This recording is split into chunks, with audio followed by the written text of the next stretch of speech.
কার্যক্রম নিষিদ্ধ আওয়ামী লীগের লকডাউন কর্মসূচি ঘিরে গুলিস্তান ও পল্টন এলাকার সবশেষ খবর জানাতে সরাসরি যুক্ত হচ্ছে সহকর্মী আতিক মেজবা লগ্নর সঙ্গে।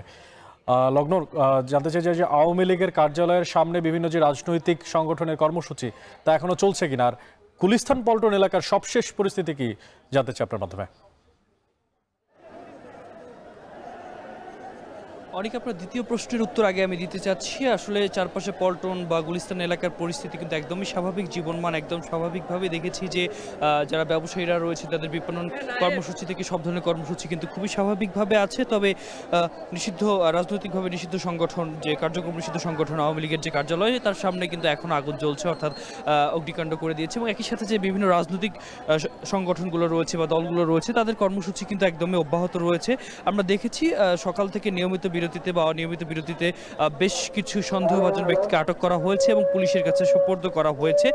গেল 1 ঘন্টাও আমরা দেখেছি যে দুজনকে সন্দেহজনকভাবে আটক করা হয় এবং তার কাছে আওয়ামী লীগের সাথে সম্পৃক্ততার কিছু আলামত পাওয়া গেছে এবং পরবর্তীতে কিন্তু তাকে সেখান থেকে পুলিশের হাতে সোপর্দ করা হয়েছে। এবং যারা উৎসুক জনতা রয়েছেন তাদের সাথে আমরা কথা বলেছি, একই সাথে বিভিন্ন রাজনৈতিক সংগঠন বা রাজনৈতিক দলের পক্ষ থেকে যারা এখানে উপস্থিত রয়েছেন তাদের সাথে আমরা কথা বলেছি। তারা আসলে বেশ কিছু বিষয় আমাদেরকে জানিয়েছেন যে আজকে যে লকডাউনের কথা বলা হয়েছে এই সময়টাতে যেন কেউ কোনোভাবে অপ্রীতিকর কোনো ঘটনা ঘটাতে না পারে, সেই জায়গায় তারা সোচ্চার রয়েছেন। এবং যে জটলাটা এই মুহূর্তে আপনারা দেখতে পাচ্ছেন, এখানে কিন্তু স্পষ্টভাবে আসলে সন্দেহভাজনভাবে কয়েকজনকে আসলে আটক করার একটি বিষয় দেখেছিলাম এবং সেখান থেকেই কিন্তু একটি জটলা পাকিয়ে যায় এবং সেখান থেকে কিন্তু তারা আসলে এখন পুলিশের হাতে যে সুপোর্ট করার যে বিষয়টি, সেই জিনিসটি আমরা কিন্তু এই মুহূর্তে দেখতে পাচ্ছি।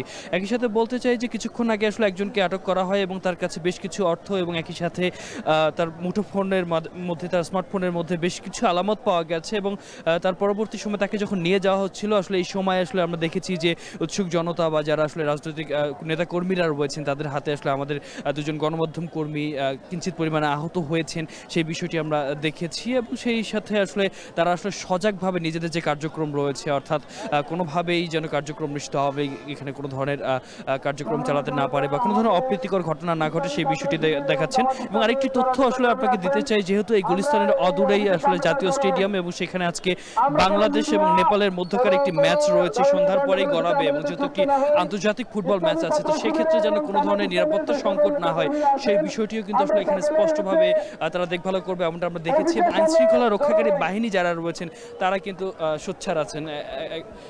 তো এই ছিল আমার এখান থেকে সর্বশেষ।